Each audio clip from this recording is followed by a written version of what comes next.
Binance irratti doolaarii bituu fi gurguruu akkaataa itti dandeessan isinitti agarsiisaa. Jalqaba irratti Binance qabda yoo ta'e application isaa download godhatanii verified gochuu ni qabdu jechuudha. Verified karaa sadiin verified godhachuu ni dandeessu. Inni jalqaba national ID karaa salphaa namoonni baay'een gochuu danda'anidha. Lammaffaa paaspoortii, inni sadaffaan heyyama konkolaachisummaa driver license dhaan verified gochuu dandeessu jechuudha. Processing isaa baay'ee salphaadha. Video yoo isin barbaachise kan irratti isiniif hojjedha. Gara doolaarii bituu yookiin yoo qabaatanii gurguruu irratti yeroo deebinu asirratti akka argaa jirtan interfeesiin isaa haala kanaan mul'ata. Add fund kan jedhu irratti ni cuqaasnaa jechuudha. Add fund kan jedhu irratti erga cuqaasnee booda P2P trading kan jedhu kana irratti ni cuqaasna. P2P trading doolaarii bituu fi gurguruu kan of keessaa qabatu P2P trading kan jedhamu jechuudha. Asirratti akka argaa jirtan buy fi sell kan jedhu filachuu ni dandeessu jechuudha. Buy jechuun bituu,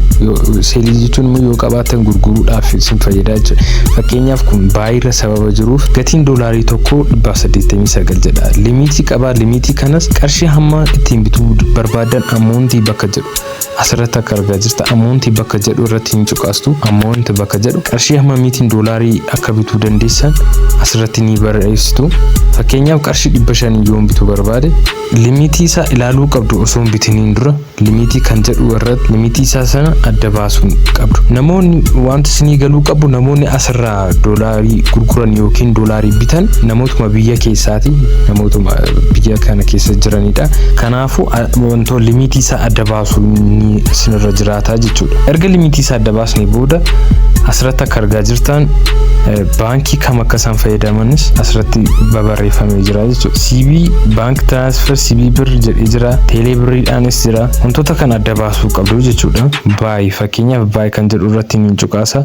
Bakka duubaa kana irratti qarshii meeqaan akka bituu barbaadan irratti ni barreessu. Fakkeenyaaf qarshii 2000 yoo bituu barbaade qarshii 2000 doolaarii meeqa akka bituu danda'u asirratti gara gadii isaa irratti ni barreessa jechuudha. Doolaarii 10.59 qarshii 2000 bituu akka danda'u natti agarsiisaa jira jechuudha. CB birrii asirratti connect godhii sababa jiruuf CB birrii keessan yookiin maaliin akka kaffaluu dandeessan asirratti connect ta'uu qaba. Maqaan keessan maqaa Binance keessanii fi maqaan accountii isin ittiin argitan tokko ta'uu qaba yeroo doolaarii bitan jechuudha. Erga irratti barreessee doolaarii hamma bituu danda'u ergan cheekii godhee booda place order kan jedhu gara gadii isaa kana irratti gara gadii isaa place order kan jedhu irratti ni cuqaasa jechuudha. Sanii booda accountii nama irraa bitaa jiru kana asirratti akka argaa jirtan akkuma isinitti mee namoota biyya keessaati kan doolaarii kan gurguranis kan bitanis asirratti akka argaa jirtan accountii nama irraa bituu barbaade kana erga copy godhannee booda nigdi baankii mobile bankingiidhaan qarshii 2000 achirratti ni ergina.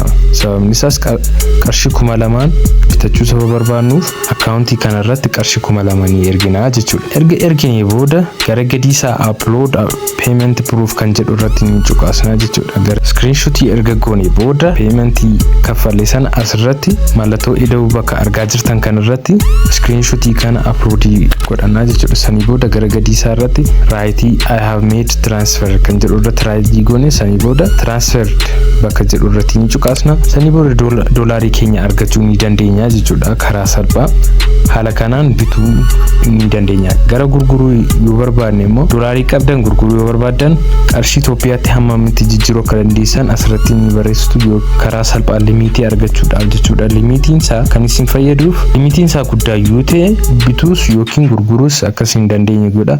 Kanaafuu limitii isaa ilaaluun dirqamaa jechuudha. Seelii kan jedhu irratti immoo seelii irratti ni cuqaasnaa. Erga qarshii limitii isaa ilaallee booda qarshii 500 doolaarii 3 qofa yoo qabaadhe fakkeenyaaf qarshii limitiin isaa 500 hanga 700 ta'uu sababa danda'u 500 kaasee kan jedhu irratti ni cuqaasa. Haala kanaan gurgurachuu yoo barbaadne immoo doolaarii yoo Binance irraa qabaatan gurgurachuu yoo barbaadan immoo haaluma processing isaa wal fakkaataadha. Limitii isaa erga ilaaltanii booda sell kan jedhu irratti ni cuqaastu. Sanii booda amount qarshii meeqatti akka jijjiiramuus qarshii meeqatti jijjiirachuu akka barbaadan irratti barreessuu ni dandeessu yookiin doolaarii meeqa akka gurguruu barbaadan gara olii isaa kanatti by USDT kan jedhu irratti ni cuqaastu. Sanii booda hamma doolaarii hamma gurguruu barbaadan irratti ni barreessu jechuudha. Fakkeenya fakkeenyaaf doolaar 100 yoo qabaatan asirratti 100 barreessuu ni dandeessu. 10 yoo ta'es 10 asirratti barreessuu ni dandeessu jechuudha. Sanii booda qarshii meeqatti jijjiiruu akkasiin dandeessan gara gadi isaatti isiniif barreessaa jechuudha. Sanii booda place order jettanii gurgurachuu ni dandeessu jechuudha. Gaaffii fi yaada yoo qabaattan komentii irratti nuuf barreessaa. Eebbisaa Teek follow like gochuudhaan telegram chaanalii keenya join gochuudhaan wantoota achirratti gadhiifaman hordofuu ni dandeessu jechuudha. Galatoomaa.